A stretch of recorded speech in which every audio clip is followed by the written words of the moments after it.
Disa thonë që unë kam lidhur me fat për kundërshtarët që kam, se për ndryshe do kisha ikur me kohë. Disa tjerë thonë se ndryshimin epokal që ne kemi sjellë në Shqipëri,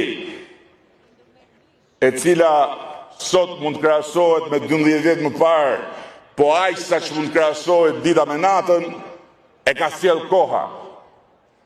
Por ajo që as të parët dhe as të dytët nuk duan ta kuptojnë, është se koha sjell njerëzit, dhe njerëzit bëjnë ndryshimin, për mirë ose për keq.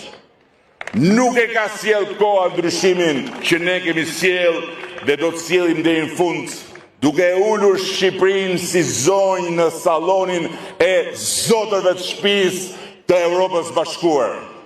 Koha na ka sjell ne, dhe ne i kemi dhënë kohës ngjyrat e flamurit ton kombëtar.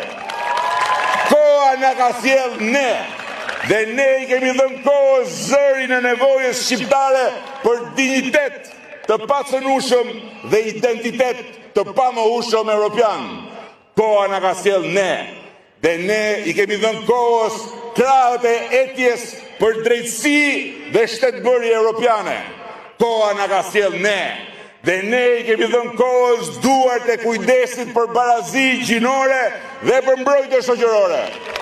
Koha na ka sjell ne, dhe ne i kemi dhënë kohës këmbët për të ngjitur nga një lartësi në një tjetër dhe krenarin e të qenit shqiptar dhe bij shqiptarësh, duke qëndruar drejt në skenën ndërkombëtare si të barabartë mes barabartësh që japin besim dhe respekt dhe pretendojnë në këmbim besim dhe respekt.